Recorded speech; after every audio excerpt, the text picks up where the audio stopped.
So yo, what's up? Welcome back again mga kaligali. Good morning, good afternoon, good evening sa inyong lahat. Saan man pang kayong panig ng mundo. Napakaganda ng paksa natin ngayon regarding dun sa addendum of contract. So, addendum of employment of contract, para saan nga po ba ito? Tatalakayin natin isa-isa para dahil nga dun sa mga umuwi natin mga kababayan na hindi nagdala ng addendum. So, bago po yan, papasokin natin ang ating intro. Pasok.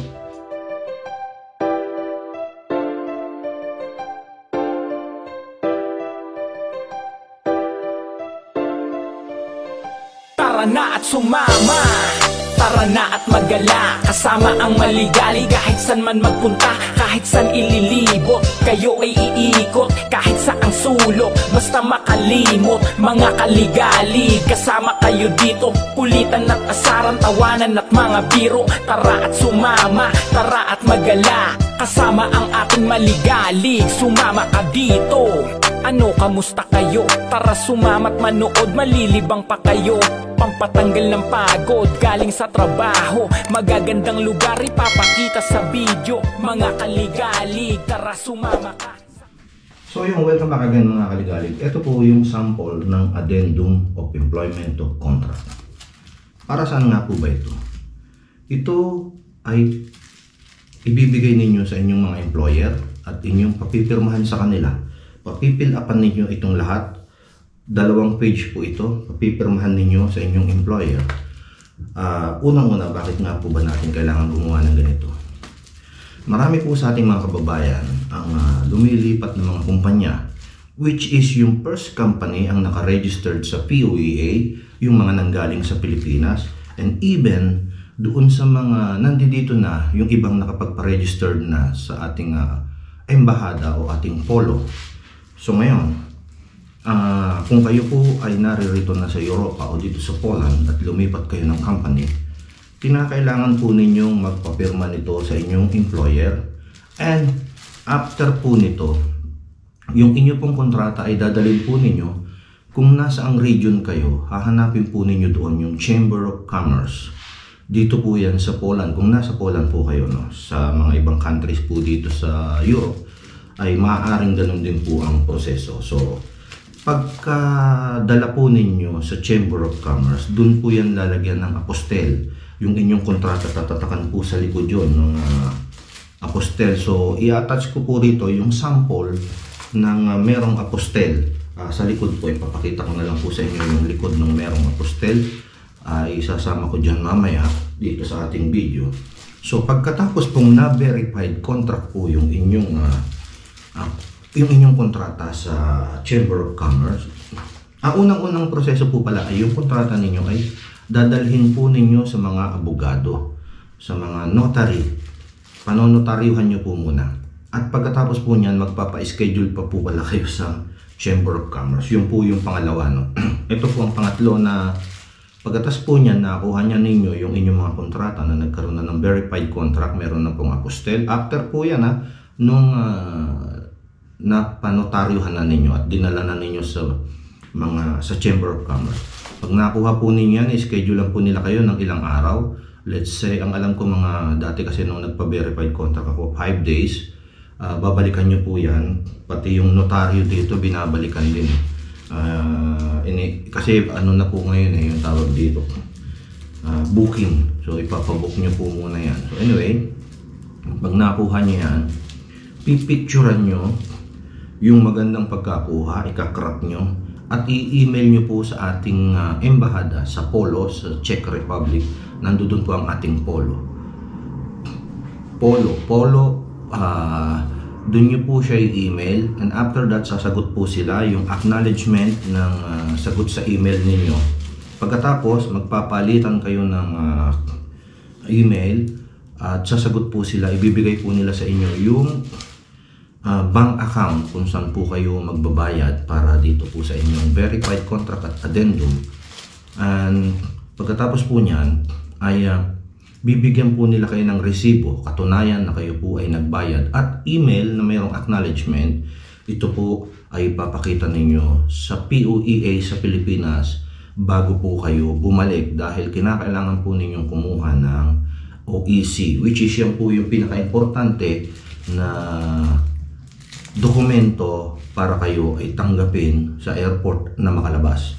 Marami po kasi sa ating mga kababayan ngayon ang mga nagsiuwi at hindi po nakabalik at nahihirapang bumalik. Maraming employer kapag nasa Pilipinas na po kayo ay hindi po sila pumipirma nito. Kaya mas maaaring habang nandito pa kayo ay papirmahin na po ninyo sila. Ipaliwanag ninyo kung para saan ito dahil hindi po naiintindihan ng ibang employer kung para saan itong addendum. So mas makakabuti, kaya ginawa ko po ang vlog na ito dahil marami po tayong mga kababayan ang tumatawag sa akin at nagme-message na naroon na po sila sa Pilipinas at nahihirapang bumalik. Hindi po nila alam kung ano yung prosesong dapat nilang ginawa bago umuwi. So anyway, ito po ay inaasahan kong makatutulong diyan sa mga kababayan natin na nasa Pilipinas na nagnanais bumalik. Ang iba po ay pinadalhan ko na ng kopya nito, subalit ang kanilang mga employer ay hindi po tumugon or hindi tawag dito, hindi pinirmahan yung ganito at wala rin po yung kanilang mga kumpanyang tauhan para dalhin yung kanilang kontrata sa Chamber of Commerce para ipa-verify at patatakan ng apostel. So ngayon, yung ating mga kababayan ay nahihirapan bumalik. Napakaganda pa naman ng kanilang mga sweldo. So ito po ay paalala doon sa mga kababayan natin, ito ay in general mapa-production ka man, mapa-truck drivers ka man, at anumang mga kategory ng iyong trabaho rito sa Poland or saan man panig ng Europa ay kinakailangan po ninyo itong gawin upang kayo po ay makabalik ng payapa at hindi kayo magkaroon ng kagulumihanan sa inyong isip dahil nga po na in-enjoy ninyo ang inyong bakasyon, may ticket kayo pabalik, so kayo po ay umasa ng ganun. Ang ngayon, pagdating po ninyo sa airport ay hindi po kayo nakalabas dahil wala po kayong OEC. Ngayon, kung ang gagamitin nyo yung dating OEC ninyo, maaaring ito po ay blinak na ng inyong mga kumpanyang iniwanan ninyo na sila ang kumuha sa inyo sa Pilipinas, pagkatapos ay gagamitin yung uli.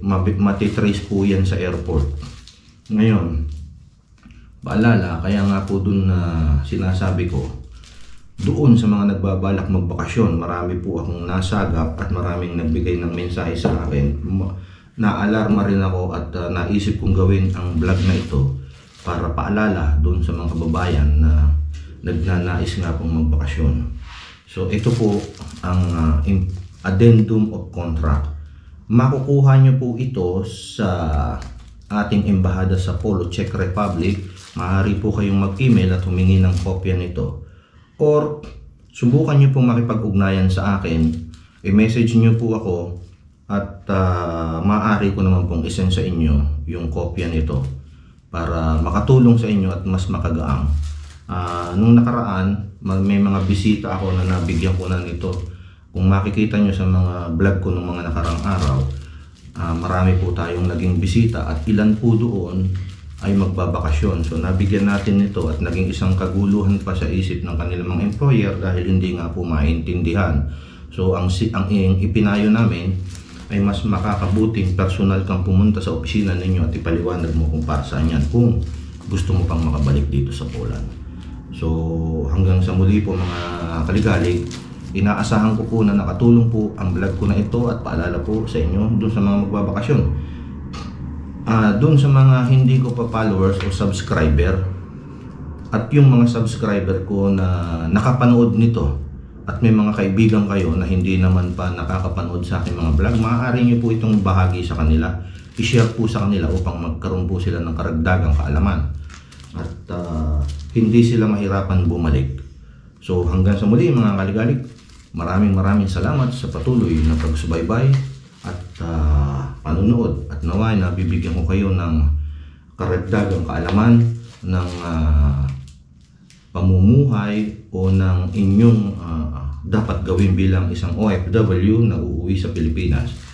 At doon din po sa mga naririto sa saan man panig kayo ng Europa, patuloy po akong nananawagan dyan. Marami po kasi dito lang sa kadikit nating bansa ang mga kababayan natin na walan ng trabaho.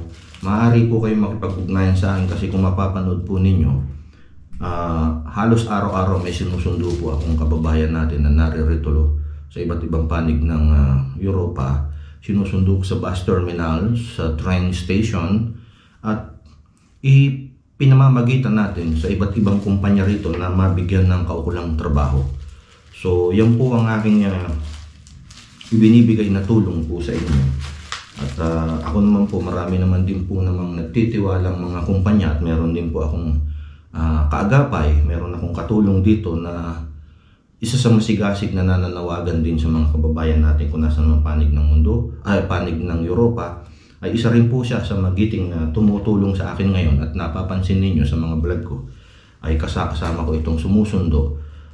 Actually, mas marami nga po siyang na nagme-message sa kanya, at ako ay nagiging mediator lamang, at sinasabi niya nga na maraming nakikipag-usap sa kanya. So pina-finalize po namin doon. Unang-una, tinatanong namin kung gaano katagal yung visa pa upang sa gayon ay makatawid ng border. At pagdating dito ay pinakikiusap natin sa mga abogado o sa abogado na magawan ng kaukulang dokumento rito sa Poland, at mabilisan naman o daglat naman na ang abogado ay gumagawa ng dokumento para ma-file yung kanilang mga TRC o residence permit. So magiging normal ang kanilang pamumuhay dito o ang kanilang pagtatrabaho na walang balakid sa kanilang mga isipan. So hanggang sa muli mga kaligalig, ako po ay nagpapasalamat, at nawa nakatulong sa inyo ang aking content na ito. Hanggang sa muli, paalam!